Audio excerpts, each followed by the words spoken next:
نحمدہ ونصلی علی رسولہ الکریم اما بعد فاعوذ باللہ من الشیطان الرجیم بسم اللہ الرحمن الرحیم۔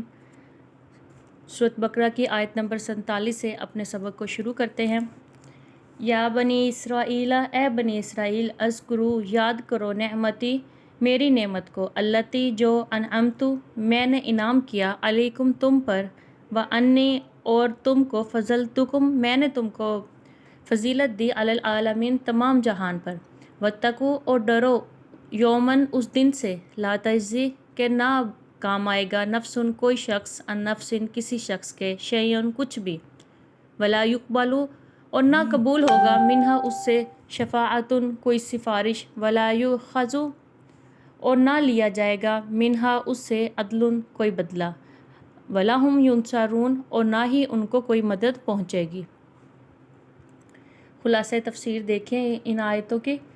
اللہ تعالیٰ فرما رہا ہے، اے اولاد یعقوب علیہ السلام، تم لوگ میری اس نعمت کو یاد کرو تاکہ شکر اور اطاعت کرو جو میں نے تم کو انعام میں دی تھی، اور اس بات کو یاد کرو کہ میں نے تم کو خاص خاص برتاؤ میں تمام دنیا جہان والوں پر فوقیت دی تھی۔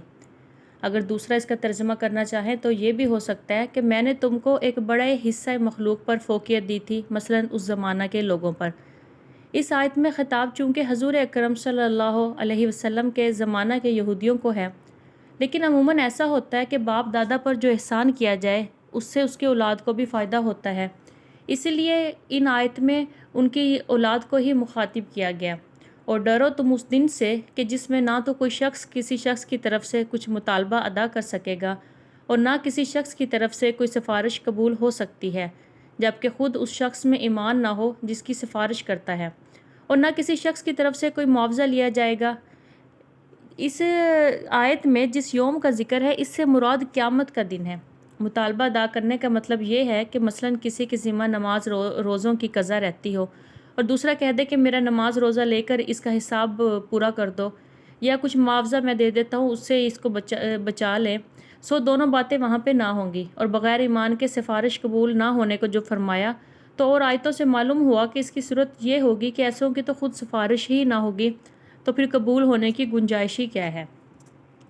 وَإِذْ نَجَّيْنَاكُمْ، اور یاد کرو اس وقت کو جب میں نے تم کو نجات دی، من آل فرعون، آل فرعون سے، فرعون کے لوگوں سے، یسومونکم، کہ وہ تم کو تکلیف دیتا تھا، سوء العذابی، ایک دردناک تکلیف۔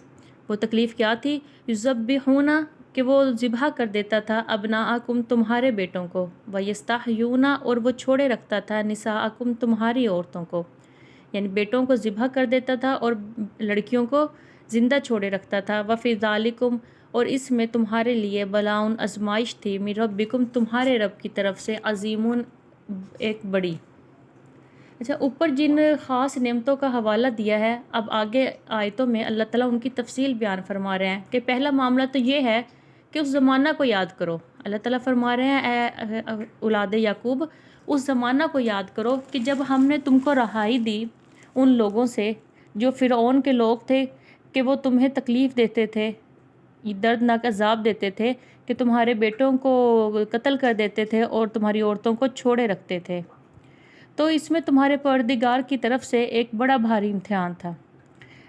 اس میں ایک واقعے کی طرف اشارہ ہے کہ کسی نے فرعون سے یہ کہہ دیا کہ بنی اسرائیل میں ایک ایسا لڑکا پیدا ہوگا جس کے ہاتھوں فرعون کی سلطنت جاتی رہے گی، تو اس لیے اس نے یہ کام شروع کیا کہ جو ہی کوئی بچہ پیدا ہوتا اس کو فوراً لڑکے کو قتل کر دیتا اور لڑکیوں کو زندہ چھوڑے رکھتا، کیونکہ یہ لڑکے کے بارے میں کہی گئی تھی، اس لیے اسے لڑکیوں سے کوئی خوف نہ تھا۔ دوسرا، اسے عورتوں سے کچھ اپنا بھی مطلب تھا کہ وہ ان سے اپنی خدمت کر ہی لیتا تھا، سو یہ عنایت وہ اپنے مطلب کے لیے بھی کرتا تھا۔ اگلی آیت، وَإِذْ فَرَقْنَا، اور جب پھاڑ دیا یا فرق کر دیا، بِكُمُ الْبَحْرَ، تمہارے لیے دریا میں، فَأَنْجَيْنَاكُمْ، پھر تم کو بچایا، وَأَغْرَقْنَا، اور ہم نے غرق کر دیا، آلَ فرعون، آل فرعون، فرعون کے لوگوں کو، وَأَنْتُمْ تَنْظُرُونَ، اور تم دیکھ رہے تھے۔ وَإِذْ وَعَدْنَا، اور جب ہم نے وعدہ لیا، موسیٰ علیہ السلام سے، 40 لیلۃً، راتوں کا، ثُمَّ اتَّخَذْتُمُ الْعِجْلَ، پھر تم نے بنا لیا عجلہ، بچھڑے کو، مِن بَعْدِهِ، اس کے بعد، وَأَنْتُمْ ظَالِمُونَ، اور تم ظالم تھے۔ اللہ تعالیٰ ان آیتوں میں بھی اپنے احسان یاد کروا رہے ہیں کہ وہ زمانہ یاد کرو کہ جب ہم نے راستہ بنا دیا تمہارے لیے دریا میں، تمہیں بچا لیا اور آل فرعون کو غرق کر دیا۔ اس میں بھی ایک قصے کی طرف اشارہ ہے۔ یہ قصہ اس وقت ہوا کہ موسیٰ علیہ السلام پیدا ہو کر پیغمبر ہو گئے اور مدتوں فرعون کو سمجھاتے رہے، تبلیغ کرتے رہے، لیکن جب وہ کسی طرح نہ مانا تو حکم ہوا کہ بنی اسرائیل کو خفیہ طور پر لے کر یہاں سے چلے جاؤ۔ تو راستے میں ایک دریا آتا تھا، اسی وقت پیچھے سے فرعون بھی اپنے لشکر کے ساتھ آ پہنچا۔ تو اللہ تعالیٰ کے حکم سے دریا میں ایک راستہ بن گیا اور بنی اسرائیل کو گزرنے کا راستہ مل گیا۔ تو یہ تو پار ہو گئے، موسیٰ علیہ السلام اور ان کے ساتھی تو پار ہو گئے، لیکن جب فرعون وہاں تک پہنچا تو دریا اسی طرح تھا۔ تو جب وہ عین دریا کے درمیان میں گئے تو اللہ تعالیٰ نے اس دریا کے پانی کو آپس میں پھر ملا دیا جیسے وہ پہلے تھا۔ تو اس وقت سب طرف سے دریا سمٹ کر اپنی سابقہ حالت میں ہو گیا، فرعون اور اس کے ساتھی سب وہیں ہی غرق ہو کر ختم ہو گئے۔ آگے اللہ تعالیٰ فرماتے ہیں، اور وہ زمانہ یاد کرو جب وعدہ کیا تھا ہم نے موسیٰ علیہ السلام سے توریت دینے کا، اور مدت گزرنے پر جس میں 10 رات کا اضافہ ہو کر 40 رات کا زمانہ ہو گیا، کہ اللہ تعالیٰ نے پہلے 30 راتوں کے لیے حضرت موسیٰ علیہ السلام کو کوہ طور پر بلایا تھا، تو پھر 10 راتیں اللہ تعالیٰ نے اضافی کر دی، کہ یعنی پھر 40 راتوں کا زمانہ ہو گیا۔ پھر تم لوگوں نے پرستش کے لیے تجویز کر لیا ایک بچھڑے کو موسیٰ علیہ السلام کے جانے کے بعد، اور تم نے اس تجویز پر سرہین ظلم پر کمر بھی باندھ رکھی تھی کہ ایسی بیجا بات کہ تم لوگ قائل بھی ہو گئے تھے۔ اس آیت میں بھی ایک قصے کی طرف اشارہ ہے۔ جب آپ قصے کو سنیں گے تو آپ کو آیت کی بہت اچھے سے سمجھ آ جائے گی۔ یہ قصہ اس وقت ہوا جب فرعون کے غرق ہونے کے بعد بنی اسرائیل بقول بعض کے کہ مصر میں واپس آ کر رہنے لگے، یا بعض نے یہ بھی فرمایا کہ وہ کسی اور مقام پر ٹھہر گئے بنی اسرائیل۔ تو موسیٰ علیہ السلام سے بنی اسرائیل نے عرض کیا کہ اب ہم بالکل مطمئن ہو گئے ہیں، اگر کوئی شریعت ہمارے لیے مقرر ہو تو اس کو اپنا دستور العمل بنائیں، یعنی ہم اس کے مطابق اپنی زندگی بسر کریں۔ موسیٰ علیہ السلام نے اللہ تعالیٰ سے دعا کی تو اللہ تعالیٰ نے ان کی عرض کو قبول فرمایا اور وعدہ فرمایا کہ تم کوہ طور پر آ کر 1 مہینہ ہماری عبادت میں مشغول رہو، پھر ہم تم کو ایک کتاب دیں گے۔ حضرت موسیٰ علیہ السلام نے ایسا ہی کیا۔ آپ کوہ طور پر تشریف لے گئے اور وہاں پہ آپ نے اپنی عبادت کی تو آپ کو وہ کتاب مل گئی، مگر 10 روز مزید عبادت میں مشغول رہنے کا حکم آپ کو اضافی دیا گیا۔ وہ حکم اس لیے تھا کہ موسیٰ علیہ السلام نے 1 ماہ روزہ رکھنے کے بعد افطار فرما لیا تھا۔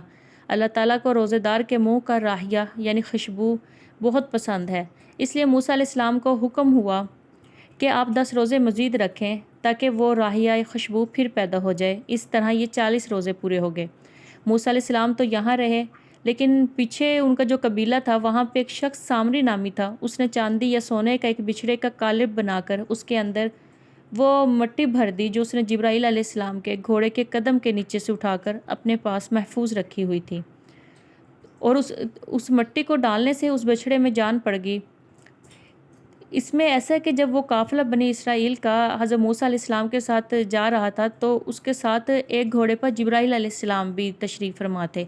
تو حضرت جبرائیل علیہ السلام کا گھوڑا جس جگہ بھی قدم رکھتا تھا اس کے نیچے سے سبزہ اگنا شروع ہو جاتا تھا، یعنی ایک مردہ زمین میں جان آ جاتی تھی جہاں بھی وہ گھوڑا اپنے قدم مبارک رکھتا تھا۔ تو اس قافلے میں ایک شخص سامری نامی تھا، اس نے جب یہ محسوس کیا کہ یہ کوئی خاص گھوڑا ہے، جہاں بھی یہ کسی بے جان زمین پہ قدم رکھتا ہے تو اس میں جان پیدا ہو جاتی ہے، تو اس نے وہاں سے کچھ مٹی اپنے قبضے میں لے لی۔ اس گھوڑے کے قدموں کی جو مٹی تھی کچھ اس نے وہ خود رکھ لی۔